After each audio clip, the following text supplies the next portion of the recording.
Hello बच्चों, let's see this question and here this question says describe the element of Belgian model for accommodating diversities।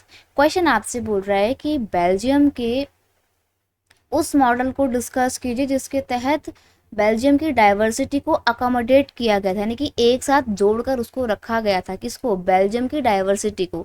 तो आपको वो element बताने हैं, वो पूरा स्ट्रक्चर, पूरा मॉडल बताना है कि क्या क्या तरीके किए गए थे बेल्जियम में, कैसा मॉडल अपनाया गया था ताकि बेल्जियम की डाइवर्सिटी को बनाए रखा जा सके और उसको एक साथ मिलकर यूनिटी के साथ अकोमोडेट किया जा सके।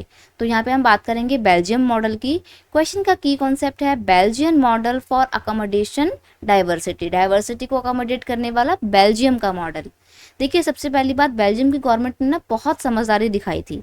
उनको पता था कि उनकी कंट्री में बहुत सारे डाइवर्सिटी वाले लोग रहते हैं, अलग अलग लिंग्विस्टिक आइडेंटिटी ग्रुप, अलग अलग लिंग्विस्टिक ग्रुप्स रहते हैं और उनको अकोमोडेट करना, उनकी डाइवर्सिटी को बनाए रखना बहुत ज़रूरी है। तो उन्होंने एक समझदारी वाला रास्ता अपनाते हुए क्या किया, number of Dutch and French speaking minister shall be equal in central government. जो सेंट्रल गवर्नमेंट थी ना, जो पूरे कंट्री लेवल पे काम कर रही थी, उस सेंट्रल लेवल की गवर्नमेंट को जब बनाया गया तो उसमें 50% लोग डच रखे गए और 50% लोग फ्रेंच भाषा बोलने वाले लोग रखे गए। Many power of the central government are given to state government. अब सेंट्रल गवर्नमेंट के साथ साथ किया गया, स्टेट गवर्नमेंट भी बनाई गई। ठीक है, क्या किया गया? स्टेट गवर्नमेंट बनाई गई और स्टेट गवर्नमेंट में भी सेम ये किया गया, 50% शेयर डच लोगों का होगा, 50% का शेयर फ्रेंच लोगों का होगा, यानी कि स्टेट गवर्नमेंट को भी पावर दी गई।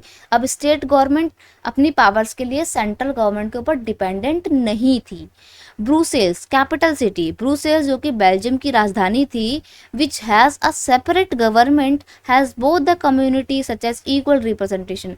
अब देखिए, कंट्री में जिस तरीके का डिवीजन किया गया था 50-50 का, वैसे ही राजधानी में ब्रुसेल्स में कैपिटल जो थी, जो कि बेल्जियम की, वहाँ पर भी गवर्नमेंट बनाई गई। ब्रुसेल्स की अपनी अलग गवर्नमेंट बनाई गई और उस सेपरेट गवर्नमेंट में अगेन बोथ कम्युनिटी को इक्वल रिप्रेजेंटेशन प्रोवाइड किया गया था। यानी कि ब्रुसेल्स की गवर्नमेंट में 50% डच लोग थे, 50% फ्रेंच स्पीकिंग लोग थे।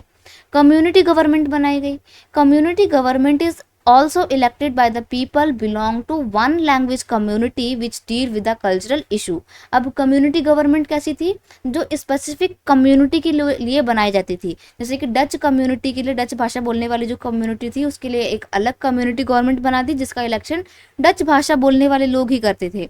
सिमिलरली फ्रेंच भाषा बोलने वाले लोगों के लिए एक अलग फ्रेंच कम्युनिटी गवर्नमेंट बना दी गई जिसका इलेक्शन अगेन वही फ्रेंच स्पीकिंग लोग करा करते थे।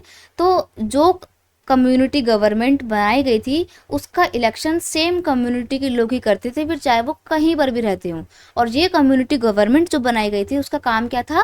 कल्चरल डिफरेंसेस, कल्चरल इश्यूज को या कल्चरल डिस्प्यूट्स को रिजॉल्व करना, उस पर बातचीत करना और कल्चरल इश्यूज से रिलेटेड जो भी प्रॉब्लम है उनको रिजॉल्व करना। तो उस तरीके से आप देख सकते हो कि कैसे बीच का रास्ता निकाला गया और इस इतनी कल्चरल और लिंग्विस्टिक डाइवर्सिटी को अकोमोडेट किया गया इस बेल्जियम मॉडल के अकॉर्डिंग। ये काफ़ी एक अप्रिशिएटेबल वर्क था बेल्जियम गवर्नमेंट का। I hope you understood it well. Best of luck. Thank you so much.